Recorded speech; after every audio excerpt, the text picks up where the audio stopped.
Break के बाद आप सभी का बहुत स्वागत है सी न्यूज भारत में। नमस्कार, मैं हूं रत्ना।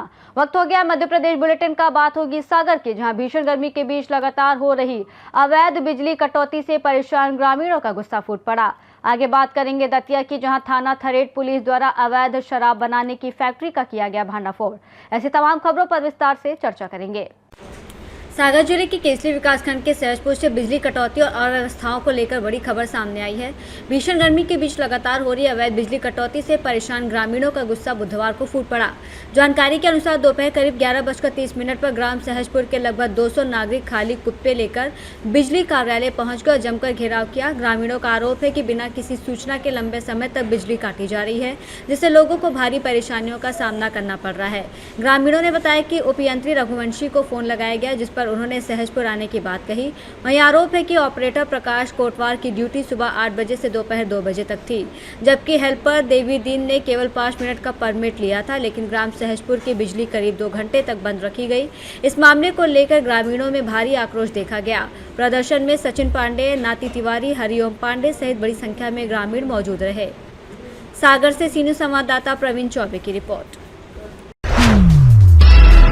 दतिया जिले में अवैध गतिविधियों के खिलाफ पुलिस का अभियान लगातार जारी है। पुलिस अधीक्षक मयूर खंडेलवाल के निर्देशन में अवैध शराब, जुआ और अवैध हथियारों के विरुद्ध विशेष अभियान चलाया जा रहा है। इस अभियान के तहत थाना थरेट पुलिस ने बड़ी कार्रवाई करते हुए अवैध शराब बनाने की फैक्ट्री का भांडाफोड़ किया है।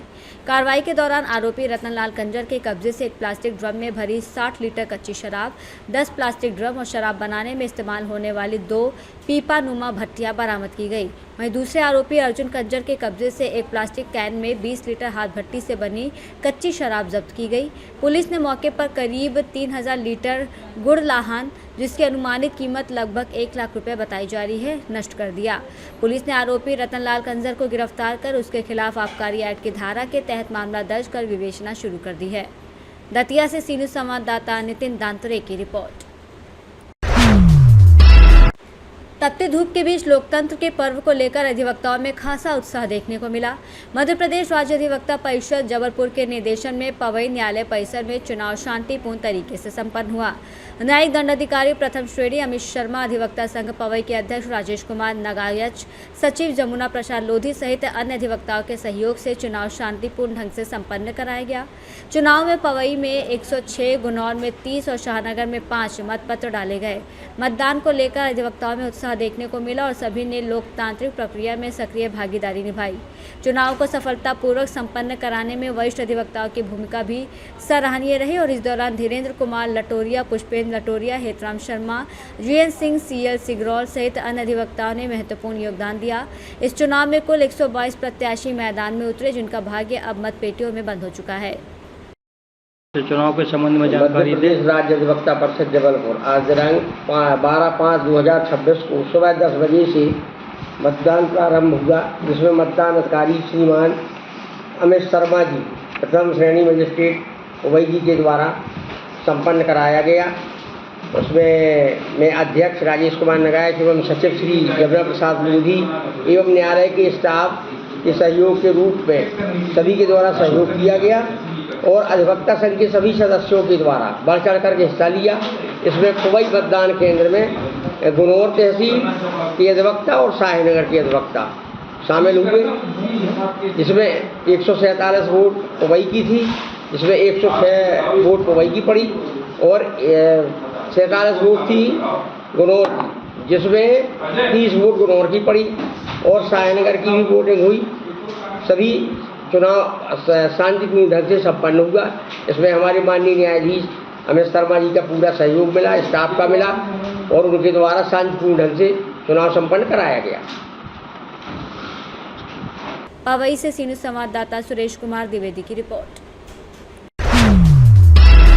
सहारनपुर जिले के बड़े सिविल अस्पताल में रात 12 बजे के बाद स्वास्थ्य सेवाएं बदहाल हो जाती हैं। अस्पताल परिसर में ना कोई डॉक्टर मिलता है, ना सुरक्षा गार्ड। पूरा अस्पताल पार्किंग स्टैंड बन जाता है। रात 12 बजे के बाद इमरजेंसी में डॉक्टर और नर्सिंग स्टाफ मौजूद नहीं रहते। गेट पर कोई गार्ड तैनात नहीं। अस्पताल के अंदर तक बाइक, गाड़ियाँ खड़ी रहती हैं।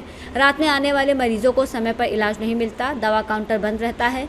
पर्ची लेकर आने पर बाहर से ले लो कहकर टरका दिया जाता है। क्या जिले का बड़ा सिविल अस्पताल यूं ही भगवान भरोसे चलेगा? जिला स्वास्थ्य अधिकारी इस लापरवाही पर कब संज्ञान लेंगे? रात में इमरजेंसी मरीज कहां जाएं? सारंगपुर राजगढ़ से सी न्यूज़ संवाददाता जावेद खान की रिपोर्ट। पन्ना जिले के शाहनगर थाना क्षेत्र अंतर्गत ग्राम सुग्राहा में बुधवार सुबह एक दर्दनाक घटना सामने आई, जहां एक युवक की संदिग्ध परिस्थितियों में मौत हो गई। घटना के बाद गांव में शोक का माहौल है। जानकारी के अनुसार ग्राम सुग्राहा निवासी दीपक सोनी, पिता विजय कुमार सोनी, उम्र लगभग 28 वर्षीय, सुबह करीब 9 बजे घर के बाथरूम में गया था। परिजनों के मुताबिक उसने दीवार में लगी कील के सहारे फंदा लगाने की कोशिश की, लेकिन अचानक कील उखड़ गई और वो नीचे गिर पड़ा। मृतक के भाई अनिल कुमार सोनी ने बताया कि गिरने की आवाज़ सुनकर पिता मौके पर पहुंचे तो दीपक गंभीर हालत में तड़प रहा था। इसके बाद परिजन उसे तुरंत सामुदायिक स्वास्थ्य केंद्र शाहनगर लेकर पहुंचे, जहां डॉक्टरों ने परीक्षण के बाद उसे मृत घोषित कर दिया। घटना की सूचना मिलते ही शाहनगर थाना पुलिस अस्पताल पहुंची और पंचनामा कार्रवाई के बाद शव का पोस्टमार्टम कराकर परिजनों को सौंप दिया। परिजनों के अनुसार दीपक पिछले कुछ समय से सीने में दर्द की शिकायत भी कर रहा था। फिलहाल पुलिस पूरे मामले की जांच कर रही है और मौत के वास्तविक कारणों का पता लगाने में जुटी हुई है। जी भैया, कैसी क्या घटना हुई बताओ ये। सर मैं तो दुकान में रहा सुबह, कहाँ पर? वहीं सुंगरहा में मेरी एक छोटी सी दुकान है किराना की। तो वहाँ से मेरे को घर से आया कि वो दिक्कू फांसी लगा लिया। अच्छा।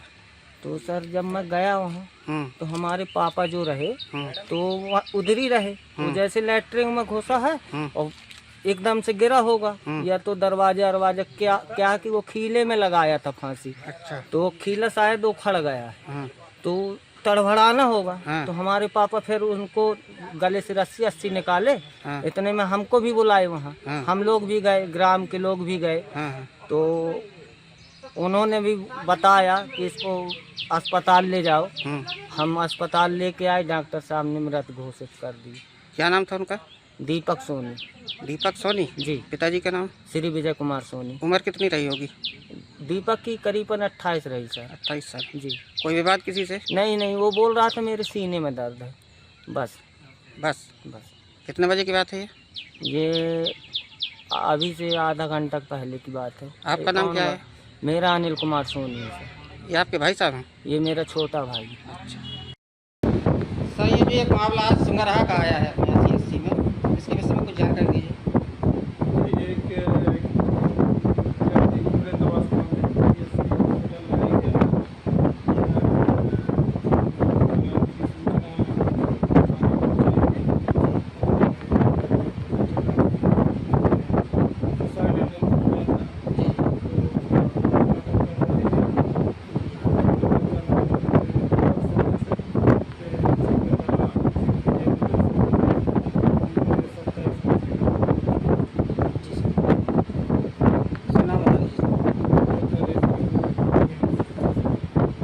शाहनगर से सी न्यूज़ संवाददाता रामशरण सिंह की रिपोर्ट। बुलेटिन में फिलहाल इतना ही। देश और दुनिया की तमाम बड़ी खबरों के लिए देखते रहिए सी न्यूज़ भारत।